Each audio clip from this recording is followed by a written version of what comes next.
Evening to all of you. कैसे हैं आप सब?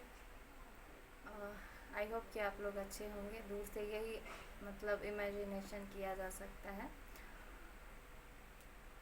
तो हम लोग स्टार्ट करते हैं। ये क्लास 6 की कंप्यूटर की क्लास है और कल तक आप लोग जो पढ़े थे वो कितना पढ़े थे? 3rd जनरेशन लैंग्वेज यानी हाई लेवल लैंग्वेज तक आप लोग जो है वो पढ़े थे।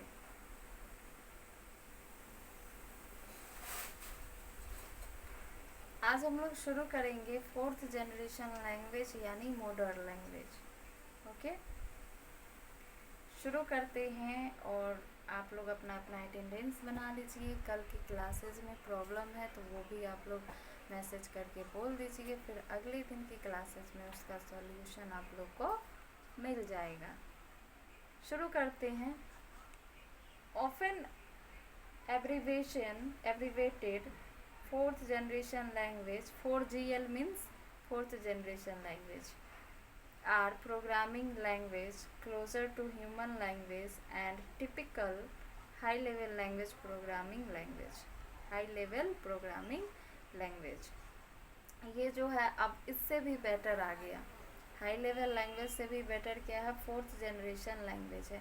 बेटर नहीं है, अगर इन दोनों का हम लोग कैलकुलेशन करें तो काफ़ी जो है इसमें सेम वैल्यू ही है। हाई लेवल लैंग्वेज और मॉडर्न लैंग्वेज जो है वो दोनों ठीक ही है। तो इसमें इसका भी ज़रूरत हमें पड़ता है। बेसिक C++, जावा एक्सेट्रा जो होता है इसकी भी ज़रूरत हमें होती है। और अभी 4th जनरेशन लैंग्वेज की भी ज़रूरत होती है। कोई भी प्रोग्रामर जो है वो प्रोग्राम लिखता है तो आप लोग यूट्यूब पे बहुत सारे वीडियोस को सर्च कीजिएगा।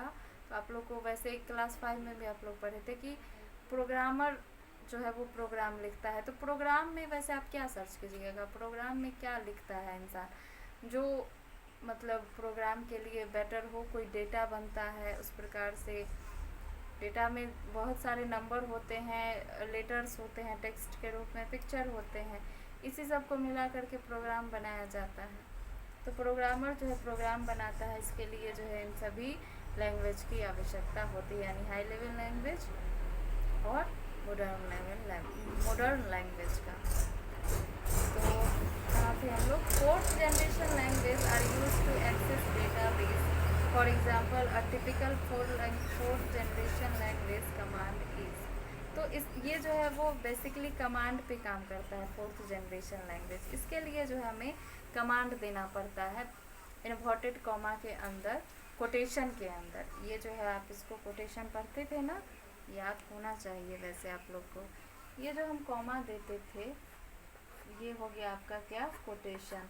और इसके बीच हम लोग कुछ लिखते थे ना, तो ये क्या है? कमांड हो गया। तो इसके अंदर हम कोई भी कमांड जो है वो देते हैं, उस कमांड के रूप में फिर वो लेता है। जैसे कि मान लीजिए कमांड आपका ये भी हो सकता है, सम।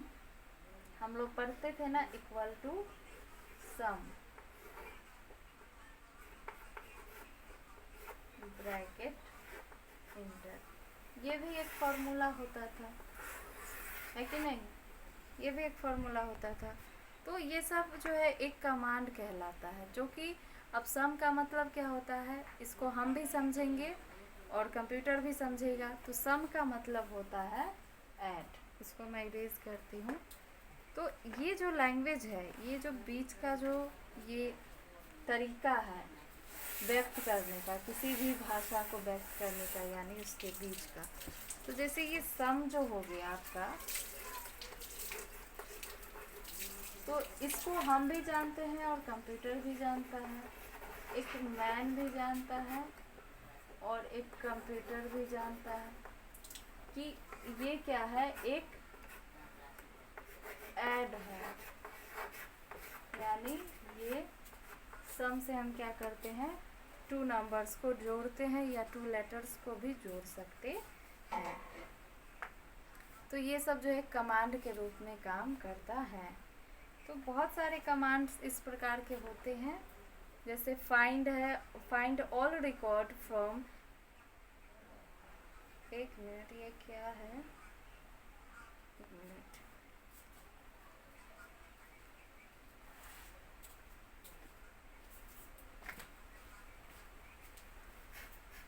एम्प्लॉय,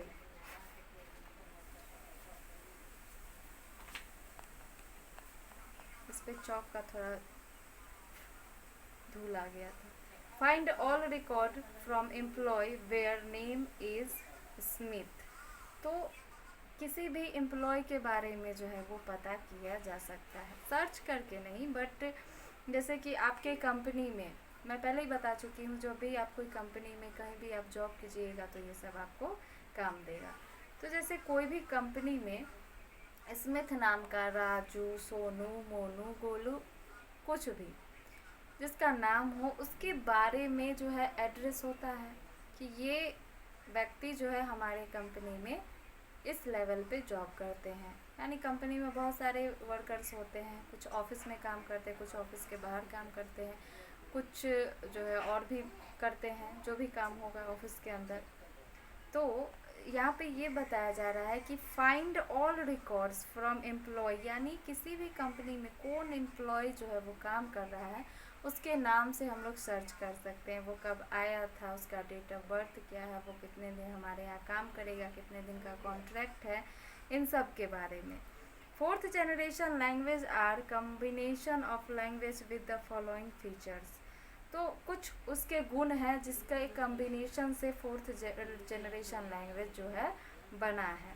इसके कुछ फीचर्स है, गुण है, क्या है? They are highly user friendly.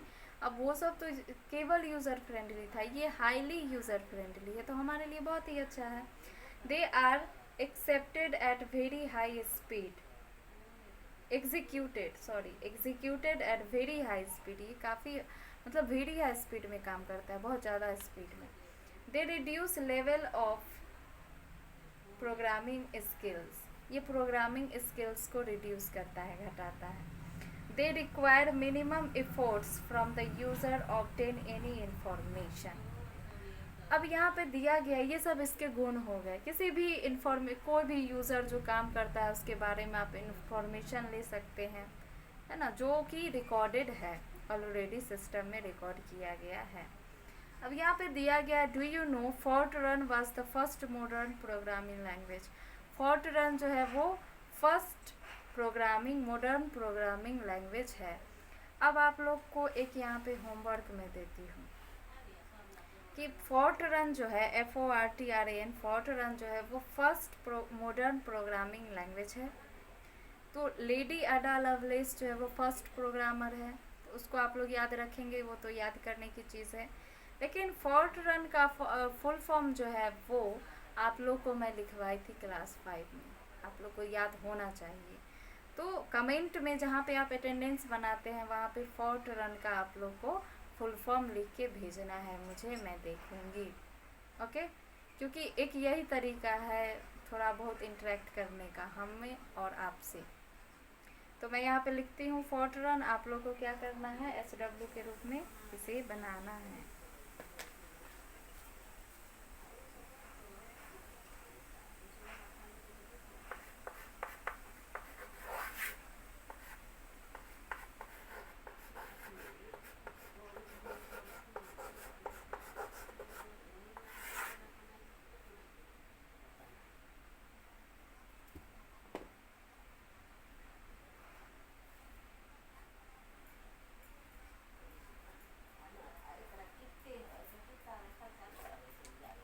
ये हो गया फोर्ट्रन। आपको इसका जो है वो फुल फॉर्म जो है वो लिखना है। ओके, आप इसको लिख करके और भेज सकते हैं कमेंट में जहाँ पे आप लोग अटेंडेंस बनाते हैं। मैं देखूँगी आप लोग को याद है या नहीं है, या फिर कौन से बच्चे सही आंसर दे पा रहे हैं वो मैं चेक करूँगी, मुझे अच्छा भी लगेगा अगर आप भेजेंगे तो। अब है नेक्स्ट, इसी में अगला टॉपिक है, इसका जो एक और गुण है वो बचा हुआ है। In fourth generation language the user has to just specify the required output and the format of the output without bothering about the steps required to obtain that. Example of fourth generation language are Clipper, SQL, Panther, etc. अब देखिए ये जो है fourth generation यानी 4GL जो है वो इसके लिए हर एक चीज़ के लिए हम लोग स्टेप्स इस्तेमाल करते हैं ना, ये जो है वो काफ़ी यूज़र फ्रेंडली है। जैसे require output the format of the output, यानी आउटपुट का ज़रूरत एक आउटपुट के फॉर्मेट में ही आप लोग को ये उपलब्ध कराता है। Without bothering about the steps require obtain that, और बिना स्टेप्स की ज़रूरत के भी। तो सोचिए कितना इजी होगा। उसके बाद है let's have a brief look the feature of the language discussed above. आप लोग को यहाँ पे डू इट योर सेल्फ दे रहा है, search about some more information on computer language on internet. आप लोग जो है वो एक्चुअली अभी तो मोबाइल से ही पढ़ रहे हैं, तो इसमें आप लोग जो है सर्च करके और ज़्यादा मतलब इसके बारे में जान सकते हैं। जैसे बताया जा रहा है कि search about some more information on computer language on internet. तो कंप्यूटर लैंग्वेज के बारे में इंटरनेट पे आप लोग को बोला जा रहा है कि सर्च करके इसे देख सकते हैं। और जो ब्रीफ में आप लोग को जानकारी चाहिए वो बुक में ऑलरेडी दिया हुआ है और अभी आप लोग पढ़ भी रहे हैं। अब कुछ जो है इसके ब्रीफ लुक है, यानी मेन पॉइंट है किसके, चारों लैंग्वेजेस की। चारों जो भाषाएं आपने सीखी अभी, आप लोग अभी समझे, कुछ 3 कल समझे थे, चौथा आज समझे हैं। तो ये चारों के बारे में थोड़ा ब्रीफ नोट है, यानी जो मेन उसके अंदर जो गुण हैं, जो टॉपिक है, मेन बातें हैं, वो इसमें बताया जा रहा है। तो अब उसको समझ लेते हैं हम लोग।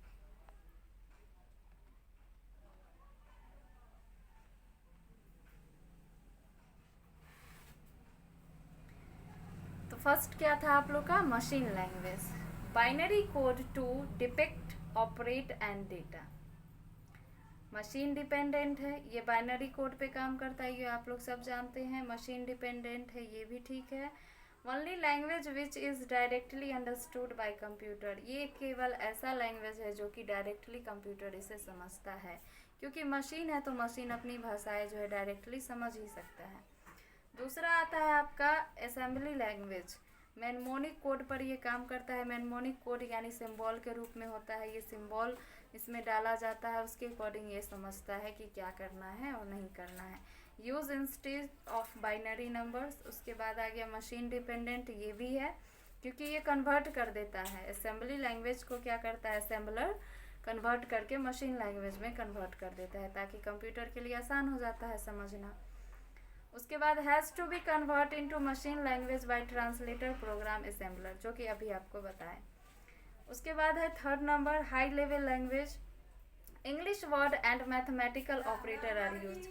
अब इसके अंदर जो है इंग्लिश वर्ड और एक मिनट,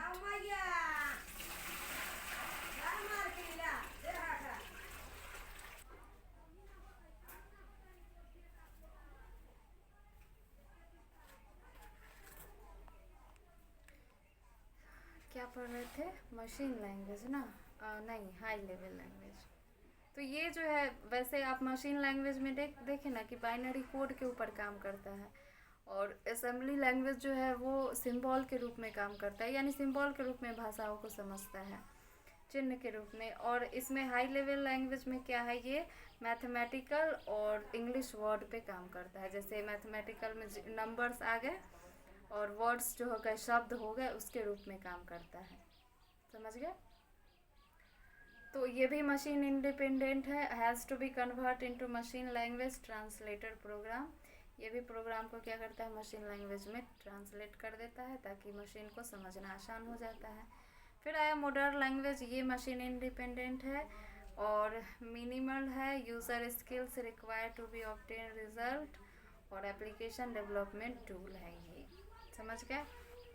अब देखिए, अब कोई भी बात किसी टॉपिक के ऊपर आप याद रखे ना रखे, लेकिन ये चारों जो लैंग्वेज है और इसमें जो ये कलर वाइज डिवाइड किया गया है इस बॉक्स में, इसे आप लोग याद रख ले तो आप लोग के लिए आसान रहेगा और नॉलेज को इम्प्रूव करेगा। क्योंकि आप लोग से अगर कोई पूछ दे machine language, assembly language, high level language, modern language, तो इसके बारे में 3 टॉपिक जो लिखा गया है, उस 3 टॉपिक को तो आप लोग समझ सकते हैं, और कोई अगर पूछे तो आप उसको बता भी सकते हैं, तो ये आप लोग के लिए आसान रहेगा।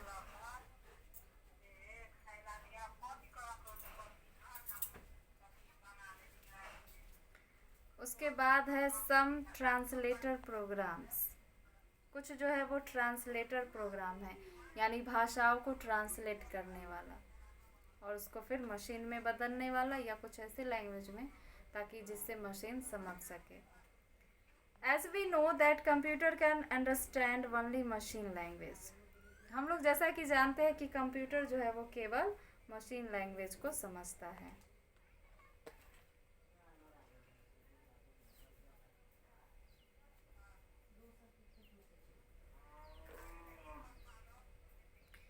So when we type programs in the language other than machine language, then we need a translator program to convert the program code into machine code.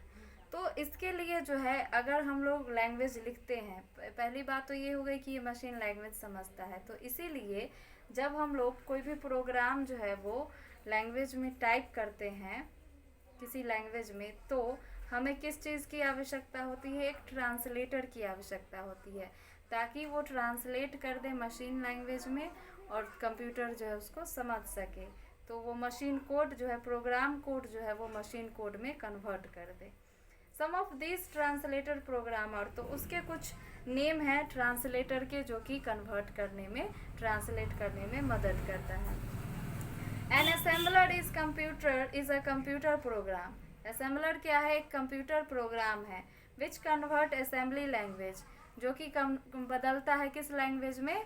Assembly language में प्रोग्राम को इनटू मशीन लैंग्वेज, और assembly language से क्या कर देता है? वो machine language में कन्वर्ट कर देता है। यानी एक लाइन में आप समझ सकते हैं कि असेंबलर जो है वो असेंबली लैंग्वेज को मशीन लैंग्वेज में कन्वर्ट कर देता है। इसमें कन्फ्यूज़न क्रिएट हो सकता है, एक ही बात को बार बार रिपीट करना पड़ता है, तो इसीलिए आप ध्यान से सुनेंगे तो बहुत इजी है, और अपने पास सामने बुक रखिएगा तो भी आप लोग अच्छे से समझ सकते हैं। तो असेंबलर क्या है? असेंबलर एक ट्रांसलेटर है जो कि असेंबली लैंग्वेज को मशीन लैंग्वेज में कन्वर्ट करता है। समझ गया? दूसरा है कंपाइलर, ये भी एक ट्रांसलेटर ही है। ये क्या करता है? It is a translator program to convert a high level language program into machine level language, यानी मशीन लैंग्वेज। ये जो है कंपाइलर, ये हाई लेवल लैंग्वेज को मशीन लैंग्वेज में कन्वर्ट करता है। समझ गए?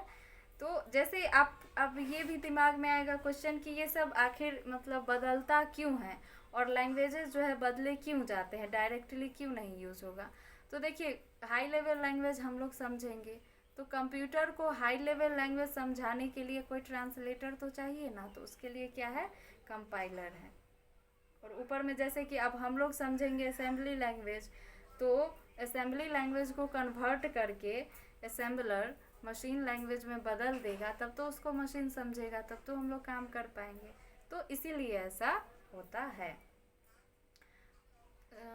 It translate the whole program at once and generate a list of errors if any otherwise it generate the object code for the programme.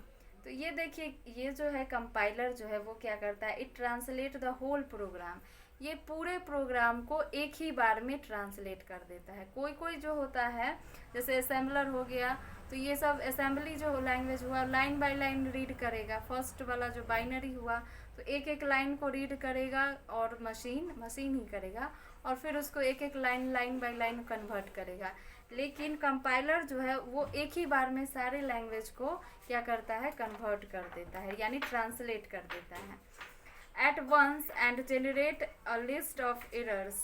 If any otherwise, it generate the object code for the program. The execution is very fast. हो गया? ये समझ गया ना? ये जो है आपका मतलब लिस्ट में कोई भी एरर आ गया, कोई भी गलती हो गई, तो उसके लिए जो है ये otherwise it generate the object code.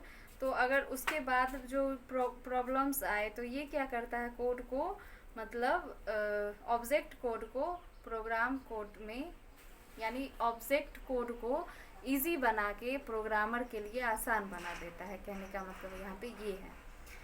उसके बाद है interpreter. It translate a high level language program into machine level language. तो इंटरप्रेटर क्या है, हाई लेवल लैंग्वेज प्रोग्राम को मशीन लैंग्वेज में कन्वर्ट करता है और इसको लाइन बाय लाइन रीड करके करता है। अब यहीं पे एरर की बात हो रही थी, तो कंपाइलर जो है वो कोड में जनरेट करता है, लेकिन वो एक ही बार में कन्वर्ट कर देता है। तो एक ही बार में कन्वर्ट करने में एरर हो सकता है, गलतियाँ बीच बीच में कोई भी वर्ड जो स्पेलिंग मिस्टेक वगैरह वगैरह, इस एग्जाम्पल से आप लोग समझ सकते हैं कि इस प्रकार से गलतियाँ तो हो सकती है। एक ही बार में जब उसको कन्वर्ट करेगा तो कंपाइलर यही करता है। तो उसके बाद आया इंटरप्रेटर, जो कि इंटरप्रेटर क्या करता है, जो भी प्रोग्रामिंग लैंग्वेज आप टाइप कीजिएगा, प्रोग्राम बनाइएगा, उसको क्या करेगा, लाइन बाय लाइन रीड करेगा और तब जाके मशीन लैंग्वेज में कन्वर्ट करेगा। तो ये क्या होगा, एक अच्छा सा रिजल्ट हमें प्राप्त होगा, इससे गलतियाँ नहीं होंगी। Convert line one line executes the instruction and then repeat the procedure for the remaining instruction, और तब जाके जो इंस्ट्रक्शन बच जाता है उसको रिपीट करके वो क्या करता है, ट्रांसलेट कर देता है। Program stop when an error is encountered. Interpreter program are preferred for beginners, sorry यहाँ पे हाँ, and are slow in execution. Interpreter जो है वो काफ़ी मतलब ये फास्ट काम उतना नहीं करता है जितना कि और सब करता है, लेकिन ये क्या है कि जो भी काम करता है, जैसे कि मान लीजिए कि कोई एरर हो गया, program stop when error is encountered, तो एरर जो हो गया इनकाउंटेड हो गया तो क्या होगा, प्रोग्राम जो है वो स्टॉप हो जाएगा इसमें। Interpreter program are preferred for beginners and are slow in execution, और इसका एग्जीक्यूशन जो होता है वो स्लो होता है। किसका, आपका इंटरप्रेटर का। तो आइए समय देख लेते हैं, फिर हम लोग नेक्स्ट टॉपिक के बारे में पढ़ेंगे, यानी कुछ जो दिया गया है नोट, यानी डिफरेंट प्रोग्रामिंग कॉन्सेप्ट।